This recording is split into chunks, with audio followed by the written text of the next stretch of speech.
Renata, antes de passar para a Rê, é sobre esse ponto que você comentou da coparticipação, né? Na verdade, o que a gente tem na prática também não é necessariamente essa diferença do percentual que está sendo cobrado, por exemplo, da consulta do presencial para a telemedicina, né? O que a gente vê na prática comercial é de algumas operadoras ou seguradoras dando um direcionamento para a telemedicina ou para uma rede específica sem cobrar a coparticipação se o beneficiário utilizar aquela rede, né? Ou a telemedicina nesse caso. Isso é possível legalmente se esses prestadores forem classificados como atenção primária à saúde, né? Se não tiver essa classificação como APS, a ANS não permite distinguir a cobrança ou não da coparticipação para esse direcionamento. Na verdade, é assim, Fábio, a coparticipação, ela é uma característica essencial do produto. E ela não está ligada ao prestador, ela está ligada ao procedimento, tá? Então, assim, algumas operadoras destemidas fazem esse tipo de coisa, tá? Elas são mais arrojadas, isso. E aí, elas fazem assim, se você for receber atendimento naquele hospital, eu isento você de coparticipação. Isso é um tipo de direcionamento que é proibido pela norma, tá? É diferente de rede própria. Quando eu tenho rede própria, eu posso fazer esse direcionamento. Aí as operadoras que são verticalizadas, e aí precisa entender se essas congêneres que a gente está falando não são verticalizadas, elas podem fazer, elas podem isentar a cobrança de coparticipação na rede própria delas, tá? O que, assim, é a condição da lei. No caso de atenção primária, a isenção ela só vai acontecer nos programas de prevenção e promoção à saúde, para os programas de promoção e prevenção à saúde que são registrados na ANS. Fora isso, a ANS também não permite a isenção da coparticipação, né? E a coparticipação, assim como a rede, eu vou falar um pouquinho agora de rede, vou explicar isso para vocês, como ela é uma característica do produto, quando eu não cobro, eu estou operando o produto diverso do registrado. E aí eu tenho uma multa para cada ação que eu faço de R$ 50.000 na ANS, da ANS, tá? Então, muito cuidado na hora de isentar a coparticipação, tá bom? A gente não pode, a gente até pode, mas em situações extremamente excepcionais. Eu já levei multa. Tá? Ó, o Paulo tá falando aqui que já teve multa. A gente já tomou multa, para vocês terem uma ideia, como esse assunto é sério e é fiscalizado pela ANS, os mais antigos, talvez, aqui da área de clientes, lembrem, da área de relacionamento, a gente recebeu uma multa de 2 milhões, eu não vou lembrar os quebrados, mas era quase 2,5 milhões, porque a gente isentava, a gente cobrava coparticipação zero. O produto era registrado com coparticipação e a gente isentava 100%. Para a gente não registrar um produto com e sem coparticipação, a gente só registrava com e isentava. Aí ficou caro, né? E aí a gente teve que fazer ali uma correção dos nossos contratos e correr atrás aí do prejuízo para evitar novas autuações. Então, cuidado com coparticipação, tá? Cuidado. Perfeito. Ó, sobre o tema de reembolso, o Marcelo traz uma pergunta aqui sobre, olha, como será tratado o caso do segurado que precisou ser internado em regime de urgência e emergência, ou em cidade que ele não tem rede da Sul América? Então, teve urgência e emergência, os planos, mesmo com o reembolso modular, prevêem o reembolso para consulta de urgência e emergência nas 12 primeiras horas, né? Mas precisando evoluir por uma internação, como é que a gente faz quando não tem rede? Não, olha só, eu acho que, peraí, acho que a pergunta está um pouco confusa. Deixa eu tentar separar e depois, Marcelo, você manda aí se a gente respondeu, tá? Se eu respondi essa pergunta. Olha só, primeira informação importantíssima. Quando a gente está falando do reembolso integral da RN 566, eu estou falando de reembolso por ausência de rede. Eu não estou falando do produto ser registrado com ou sem reembolso, tá? Esse reembolso da RN 566, ele vai acontecer, ele tem que acontecer se eu não tiver rede mesmo nos planos que não foram registrados com reembolso, tá? Então, vamos dizer o seguinte: eu tenho um plano de reembolso só para terapias, reembolso modular. Ele precisa de uma consulta na cidade que ele está, ou ele precisa de uma internação, seja de urgência ou não. Eu não tenho prestador na região.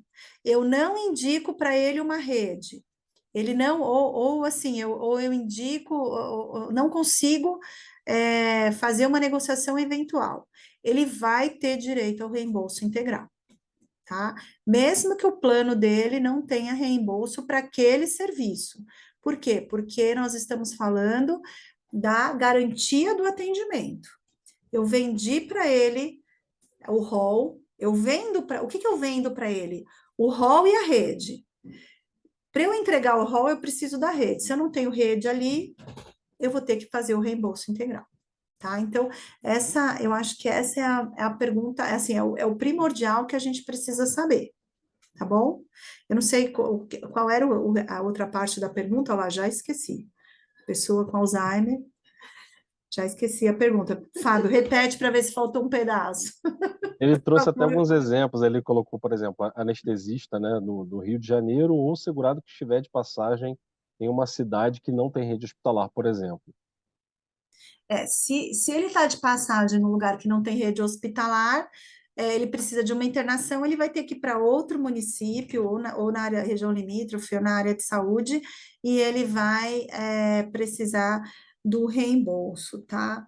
Agora, a anterior, qual que era, gente? Olha só, a pessoa não está concentrando. Não, eu leio para você integralmente a pergunta dele. Olha, para esse caso de comercialização de planos sem reembolso, como será tratado o caso do segurado que precisou ser internado em regime de urgência e emergência ou de urgência e emergência ou em cidade que não tem rede da Sul América? Aí ele dá o exemplo de anestesistas no Rio, ou segurado quando está em passagem por uma cidade que não tem rede hospitalar. Entendi, entendi. A regra é essa, tá? Ele vai ter direito ao reembolso integral se ele tiver procurado. Como é uma situação de urgência e emergência, ele tem que procurar, a gente tem que indicar na mesma hora, é imediato. Se a gente não indicar de imediato, o reembolso vai ter que ser integral, seja lá onde ele estiver, tá bom? No caso dos anestesistas do Rio, dos pediatras de Brasília, gente, a gente tem várias situações que são assim, tá? Tem alguns lugares, né, que os prestadores se unem, ficam de mal das operadoras, falam, não vou atender, nenhum de nós vai atender operadora, né? Acho que tem cabeça e pescoço no Nordeste, não lembro agora. Eu sei que assim, a gente tem alguns problemas espalhados aí em algumas regiões, né? Essas situações a gente vai ter que administrar ou indicando, porque são situações o quê? De indisponibilidade. Tem o prestador, mas ou ele não é meu referenciado, ou ele não tem agenda, enfim. Eu vou ter que administrar como eu administro as outras situações, tá? Indicar no mesmo município não referenciado, ou no limítrofe, um referenciado ou não referenciado, ou pagar o transporte, né? E se eu quiser indicar ele fora da região de saúde. Só um detalhe em relação aos anestesistas do Rio, gente, a gente tem referenciado no Rio, tá? Que é a Copaneste, que é referenciada, né? Então, só que assim, a gente tem algumas questões ali um pouquinho operacionais, e isso que pode dar um entrave, né? Mas, se eventualmente a gente não garantir a rede, a gente vai ter que fazer o reembolso integral, tá bom? Sempre seguindo aquela escala, né? Indico outro lugar, se não tem, eu tento fazer a negociação eventual com um prestador não referenciado, e se não tem de jeito nenhum, o reembolso integral, ainda que o plano dele não tenha sido registrado com reembolso, tá bom? Eu compliquei, mas respondi, né?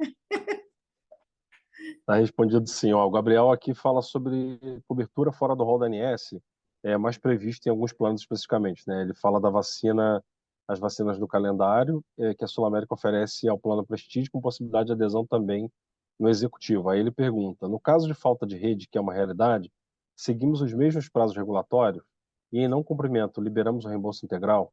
Ou, por se tratar de cobertura extra-rol, não teríamos essa obrigatoriedade de cumprir prazo? Olha só, essas coberturas, elas são vendidas como serviços adicionais, tá? Quando eu coloco cobertura adicional, sim, eu vou ter que cumprir todas as regras que estão previstas na RN, tá? Quando eu vendo um serviço, eu vou dizer, olha, as vacinas eu vou cobrir, mas você vai ter que procurar, a cobertura vai ser só nesses locais, só nessa rede, tá? E aí eu tenho que indicar. É claro que eu tenho que ter rede, né, gente? Porque se eu estou oferecendo serviço, eu tenho que garantir a entrega, né?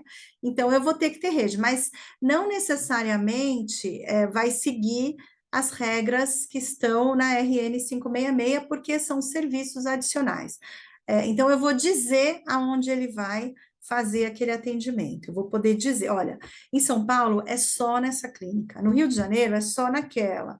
E aí a pessoa que comprou esse serviço fica, ele está vinculado a essas condições, tá bom?